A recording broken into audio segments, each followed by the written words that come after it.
Hey guys, thanks for watching. Thanks for listening. This is your host, Thomas Tyree from On the Hot Podcast. Today, this will be episode 183 for you guys today. Of course, this episode is going to be coming out on all four of our platforms, our Instagram account, our Facebook account, our YouTube account, and our Apple Podcast account. So for those that are watching, obviously for you guys that follow the podcast every week, that watch and listen, for those watching, I am not in my normal location. I'm actually recording this episode in my car. I'm currently on vacation, but my hard work and dedication towards this podcast to improving it to be a bigger platform each and every single week. This is the reason why I do these type of things on vacation. That's why I still record, still active, and still giving my all, even when I'm supposed to be relaxing. So this week's episode, for those watching, will be in a different location. So let's go ahead and dive into episode 183. So first segment of the week, I'll be sharing my thoughts on how to fix the Dallas Cowboys. So fixing the Dallas Cowboys, ladies and gentlemen, boys and girls, for any delusional Dallas Cowboys fan out there that believes that our season is fixed, there is brighter days on the way, there's not. We are still 4-7, 4 wins, 7 losses this year. We are still one of the most, horrendous teams in the NFL this year.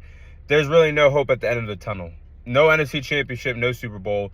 So by the end of the year, whatever our record is, it's not going to be good enough to make the playoffs, in my opinion.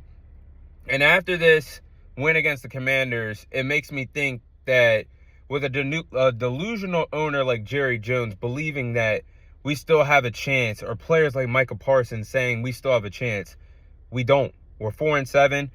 Even though the win against the Commanders was really nice, I still believe that this team needs to make a tremendous amount of changes this NFL offseason. So we're going to get into the changes that the Dallas Cowboys needs to make. So if I were in charge of the Dallas Cowboys, option one of how to change the Dallas Cowboys, option one would be hiring Ben Johnson, offensive coordinator for the Detroit Lions, as the next head coach for the Dallas Cowboys. Now, Ben Johnson is the hottest coordinator right now, offensive or defensive coordinator in the National Football League right now.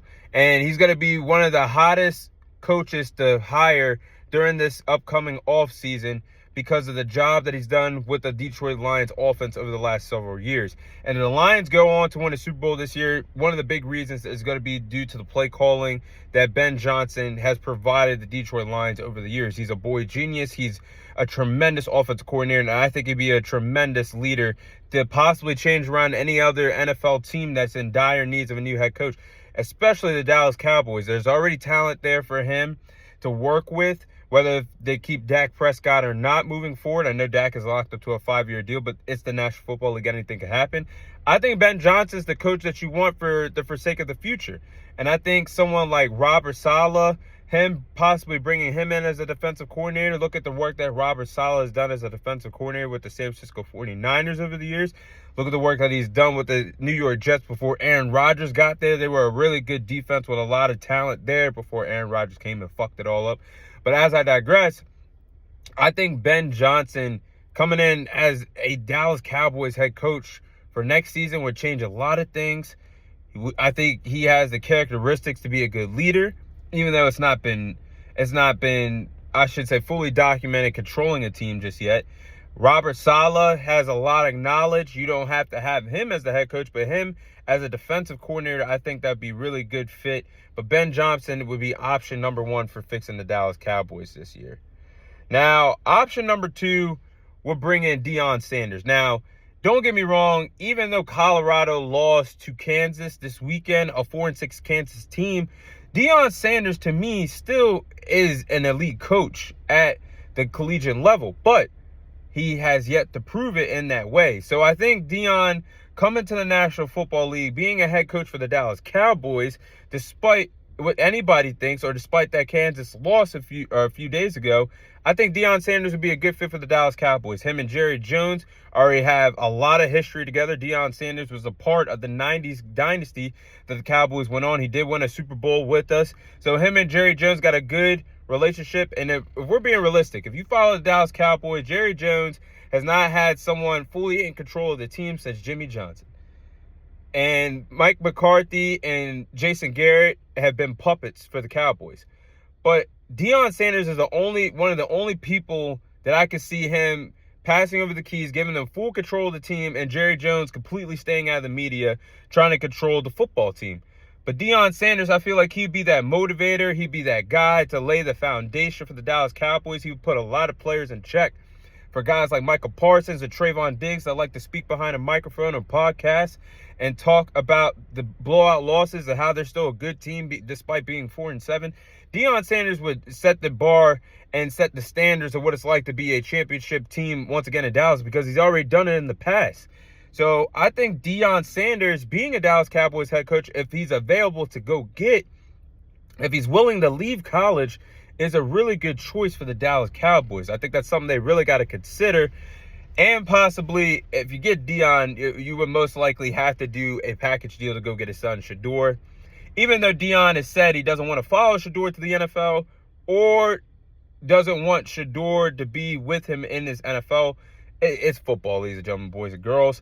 If the right team were to happen, Deion and Shedeur would be with each other next NFL season. But if anything, Deion Sanders would be a perfect option for the Dallas Cowboys next season. Now, I have to say, despite what's going on with the Dallas Cowboys here, bear with me, despite what's going on with the Dallas Cowboys, I think a bold option for next year would be to get rid of Dak Prescott. And they have to consider this, even though Jerry Jones just gave him a bag, made him the highest paid NFL player in NFL history. Whatever happens next, I'm not sure if Dak's going to be the quarterback for sake of the future, a quarterback that could lead us to the promised land ever. Because this was year 9 this year in the NFL. He's been with the franchise for 9 years, been the starter for 9 years when he took over for Tony Romo as a rookie. And despite the amazing rosters that he's had over the years, he hasn't been good enough to elevate them with phenomenal rosters to get them to an NFC Championship appearance or a Super Bowl appearance. And then he just had his second season-ending injury. It makes me think, with Dak coming back next year, he's just going to be like Tony Romo in his later parts of his career, a statue behind the pocket. You know, Tony Romo wasn't the most mobile guy, but he was mobile enough to make magical plays in the pocket. And Dak Prescott, his legs, making plays with his legs, made him dynamic and made him a good player. Now you're starting to see that game slow down. And with this hamstring injury, I don't know how mobile Dak Prescott's going to be for sake of the future. So now you're looking at a statue figure that, just like Tony Romo was to close out his career, and it's not an impossible thought to think that Dak Prescott should be gone. Think about all the quarterback scenarios after they signed big contracts. Russell Wilson, the Denver Broncos were willing to eat the cap space to get him out of Denver and release him. Look at what just happened to Daniel Jones with the New York Giants. They just released him after he signed that massive contract a few years ago. Jared Goff was shipped off to the Rams after he signed that massive deal. Early on to the deal, he was traded to the Detroit Lions. Then I'm looking at the situation of what happened when Aaron Rodgers signed that massive deal with the Green Bay Packers right before he was traded to the Jets. So it's not impossible to think that the Cowboys could get out of this scenario, but it might hurt them for a little bit. But I think Jerry Jones has to think about, is Dak the guy? Did you panic when you put pen to paper to make your franchise quarterback happy and not think about, okay, let me let him prove it, because this year he stunk up the joint even before the injury. You look at what Dak Prescott looked like a year ago, MVP candidate, top 3 at best behind Lamar Jackson and Christian McCaffrey and Brock Purdy. However, you had your MVP race last year. But Dak Prescott played phenomenal. That was the best season of his NFL career. And then you look at what he did this year, it's not enough to be labeled as the best quarterback, the highest paid player in NFL history. So I got to say, we really got to consider what's going to happen next with this team. I think all options are on the table this offseason. Definitely Mike McCarthy should be gone. Mike Zimmer should be gone as our defensive coordinator. Haven't seen enough to bring him back for next year. And consider moving off of Dak Prescott. And I should say also before I end this, Dak Prescott does have a no trade clause, but he could, whenever if he ever wanted to, could say, hey, Jerry, I want out. But he does have a no trade clause in his contract. So it would have to be on both sides if Dak Prescott was going to be traded out of Dallas. But we'll see. But the Dallas Cowboys definitely have to make some big-time moves this NFL offseason.